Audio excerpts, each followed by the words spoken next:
மதிய வணக்கம். இந்த பேண்டமிக் டைமில் பார்த்தீங்கன்னா ஒரு 3 வருஷம் தமிழ்நாட்டில் மாணவர்கள்லாம் ரொம்ப சந்தோஷமாக இருந்தாங்க. எதனாலன்னு பார்த்தீங்கன்னா ஆல் பாஸ் சிஸ்டம். ஸ்கூலுக்கு போனீங்கன்னா போகிறோம், பரீட்சைலாம் எழுத வேணாம், பாஸ் பண்ணலாம். ஆனால் அதை விட ஒரு பெட்டர் ஆல் பாஸ் சிஸ்டம் இருக்குதுன்னு பார்த்தீங்கன்னா நம்மளுடைய ஆன்மீக பாதை. முக்கியமாக இந்த ஹார்ட்ஃபுல்னஸ் அப்படின்ற இந்த சிஸ்டமில் பார்த்தீங்கன்னா ரொம்ப ஒரு ப்ரொக்ரெசிவ் சிஸ்டம் அப்படின்னு சொல்லலாம். நீங்களே எது வரைக்கும் படிக்கலான்றதை முடிவு பண்ணலாம், நீங்களே சிலபஸ் டிசைட் பண்ணிக்கலாம், நீங்களே கொஸ்டின் பேப்பர் செட் பண்ணிக்கலாம், நீங்களே மார்க்கும் போட்டுக்கலாம். அந்த மாதிரி ஒரு ரொம்ப ஃப்ளெக்சிபிளான 1ஆம் கிளாஸ் சரி படிக்கணுன்றவங்க 1ஆம் கிளாஸ் சரி படிக்கலாம், பிஹெச்டி படிக்கணுன்றவங்க பிஹெச்டி படிக்கலாம், எவ்வளோ நாளில் படிக்கணுன்றதும் நீங்களே முடிவு பண்ணலாம். அதை மாதிரி ஒரு அருமையான எல்லாருக்கும் யதார்த்தமாக ப்ராக்டிக்கலாக செட் ஆகக்கூடிய ஒரு சிஸ்டம்.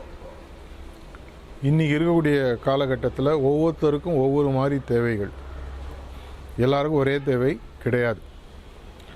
முக்கியமாக லௌகீக வாழ்க்கையிலையும் சரி, ஆன்மீக வாழ்க்கையிலையும் சரி, நம்ம எல்லாருக்குமே ஒவ்வொருத்தர் ஒவ்வொரு ஸ்பீடு. ஒரு ஐடியலாக ஒரு ஸ்கூல் எப்படி இருக்கணும்னா மாணவனுக்கு ஏற்றாலும். அந்த காலத்தில் பார்த்திங்கன்னா குருகுலம் அப்படின்னு சொல்லி இந்தியாவில் இருந்தது. 200-300 வருடங்களுக்கு முன்னாடி வரைக்கும் இருந்தது. அதுக்கப்புறம் ஆங்கிலேயர்களுடைய பாடத்திட்டம் வரும்பொழுது அதெல்லாம் அழிஞ்சிடுச்சு.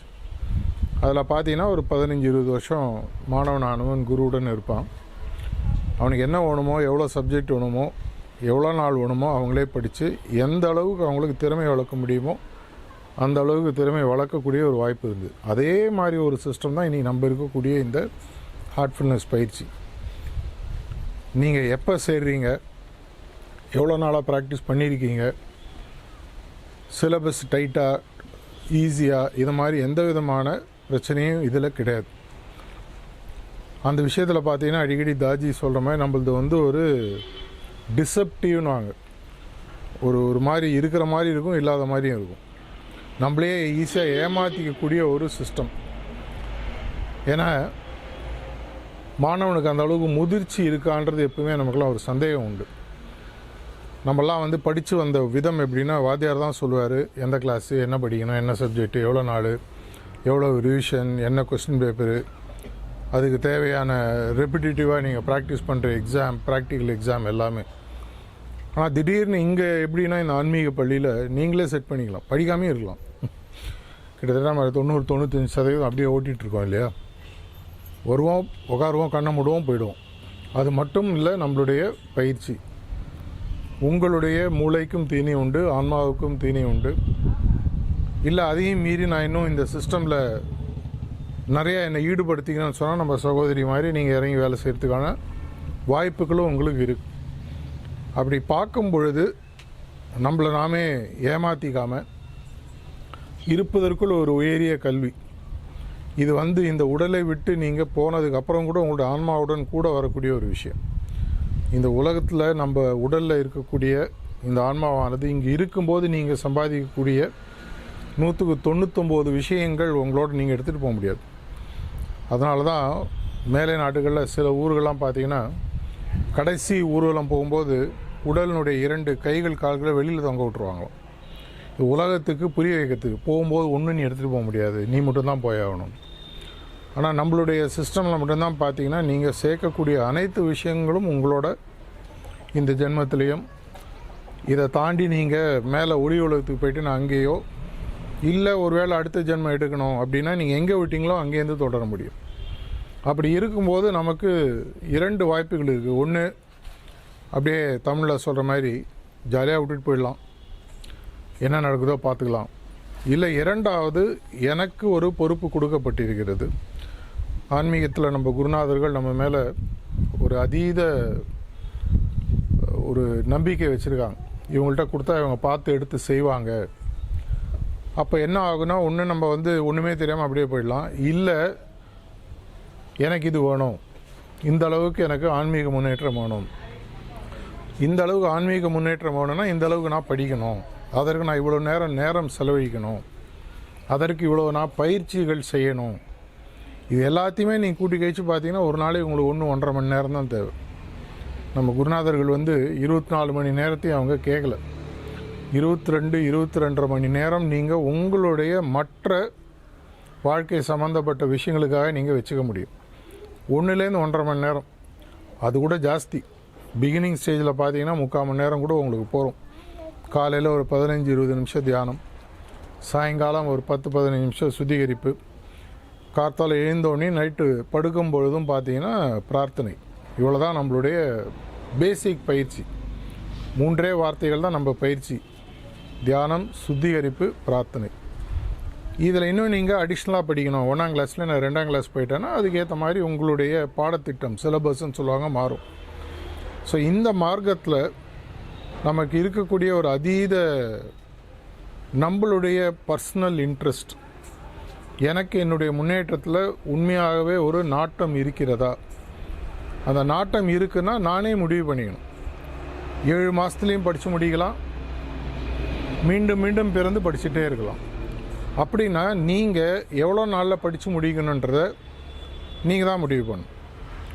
ஆனால் நீங்கள் ஒரு தடவை முடிவு எடுத்துட்டிங்கன்னா உங்கள் ஸ்பீடுக்கு இந்த சிஸ்டமை அட்ஜஸ்ட் பண்ணி கொடுக்கறதுக்கு நம்ம குருநாதர்கள் தயாராக இருக்காங்க.